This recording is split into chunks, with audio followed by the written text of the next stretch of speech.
सपा ने चुनाव आयोग को पत्र लिखकर मांग की है कि मिल्कीपुर उपचुनाव में 5 फरवरी को वोटिंग के दिन सभी 414 पोलिंग स्टेशनों की वेबकास्टिंग कराई जाए। वेबकास्टिंग का लिंक चुनाव लड़ रहे प्रत्याशी व मान्यता प्राप्त राजनीतिक दलों को दिया जाए, जिससे मतदान के दिन पोलिंग स्टेशनों पर होने वाली घटनाओं व गड़बड़ियों की जानकारी प्रत्याशी और राजनीतिक दलों को मिले। इससे स्वतंत्र, पारदर्शी, निर्भीक चुनाव संपन्न हो सकेगा।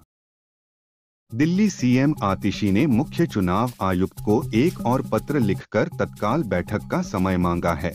उन्होंने पत्र में नई दिल्ली विधानसभा क्षेत्र में वोट जोड़ने और नाम हटाने का मुद्दा उठाते हुए इसे फौरन संज्ञान में लेने की मांग की है। दिल्ली विधानसभा चुनाव में अब 27 दिन से भी कम समय बचा है। ऐसे में इस मामले को प्राथमिकता पर माना जाना चाहिए। हम निष्पक्ष चुनाव के लिए भारत के चुनाव आयोग पर अपना भरोसा रखते हैं। एक देश एक चुनाव को लेकर गठित जेपीसी की बुधवार को पहली बैठक हुई। बैठक में कानून मंत्रालय की तरफ से जेपीसी के सदस्यों को पढ़ने के लिए नीले सूटकेस में 18,000 पन्नों की विस्तृत रिपोर्ट दी गई। सूत्रों के अनुसार इस पहली बैठक में सभी सदस्यों ने कमेटी का कार्यकाल बढ़ाने पर सहमति जताई। बता दें, इस कमेटी में कुल 39 सदस्य हैं। मौलाना शहाबुद्दीन बरेलवी द्वारा वक्फ बोर्ड की जमीन पर महाकुंभ आयोजित कराए जाने के दावे पर सीएम योगी ने प्रतिक्रिया दी है। सीएम योगी ने रिपब्लिक भारत को दिए इंटरव्यू में कहा, महाकुंभ की जमीन पर दावेदारी करने वाले अपनी गनीमत देखो, अपनी खाल बचा लो, यही बड़ी बात होगी। मैं कभी कभी अचंभित होता हूँ कि यह वक्फ बोर्ड है या कोई भूमाफिया बोर्ड बन गया है। याद रखना, एक एक इंच जमीन हम वापस लेंगे। विश्व हिंदू परिषद के प्रवक्ता विनोद बंसल ने दिल्ली विधानसभा चुनाव की तारीख बदलने की मांग की है। उन्होंने कहा, 5 फरवरी को दिल्ली में मतदान होना है, लेकिन महाकुंभ के बीच आयोजित होने वाले लोकतंत्र के इस महापर्व में राज्य के कितने निष्ठावान हिंदू मतदान नहीं कर पाएंगे। कल्पवासी हिंदू पूरे महीने प्रयाग की पावन धरा को छोड़ नहीं सकते। चुनाव आयोग द्वारा इन सब बातों का आकलन और चिंतन जरूरी है।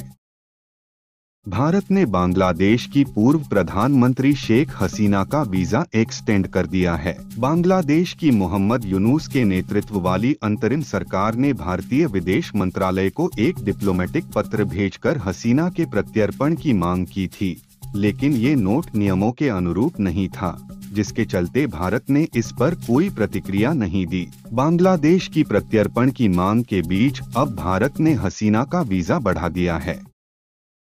प्रशांत किशोर ने दावा किया था कि उन्हें बेऊर जेल ले जाया गया था, लेकिन जिला प्रशासन का कहना है कि उन्हें बेऊर जेल नहीं बल्कि बेऊर थाने ले जाया गया था। प्रशासन ने बताया, कोर्ट में भीड़ को कंट्रोल करने के लिए प्रशांत किशोर को वहां से हटाकर बेऊर थाने में रखा गया था और वहां इंतजार किया जा रहा था कि कोर्ट का अंतिम फैसला क्या आता है। राजनीतिक फायदे के लिए अफवाह फैलाया जा रहा है। अब लोग पीके को झूठा बता रहे हैं। दिल्ली चुनाव से पहले बीजेपी के मंदिर प्रकोष्ठ के 100 से ज्यादा धर्मगुरुओं ने आप का दामन थाम लिया है। जो लोग आप में शामिल हुए हैं, उनमें विजय शर्मा, जितेंद्र शर्मा, ब्रिजेश शर्मा, मनीष गुप्ता, दुष्यंत शर्मा और उदयकांत झा हैं। इस दौरान आपने ऐलान किया है कि वो आज अपनी सनातन सेवा समिति भी लॉन्च करेगी। आतिशी ने हाल ही में दिल्ली में आपकी सरकार बनने पर पुजारियों को 18,000 रुपए देने का ऐलान किया था। ममता बनर्जी की पार्टी तृणमूल कांग्रेस ने दिल्ली चुनाव में आपको समर्थन देने का ऐलान किया है। इसको लेकर पूर्व सीएम अरविंद केजरीवाल ने ममता बनर्जी को धन्यवाद दिया है। उन्होंने एक्स पर पोस्ट कर लिखा, टीएमसी ने दिल्ली चुनाव में आपको समर्थन देने का ऐलान किया है। मैं व्यक्तिगत रूप से ममता दीदी का आभारी हूं। इससे पहले अखिलेश यादव की पार्टी सपा ने भी आपको समर्थन देने की घोषणा की थी।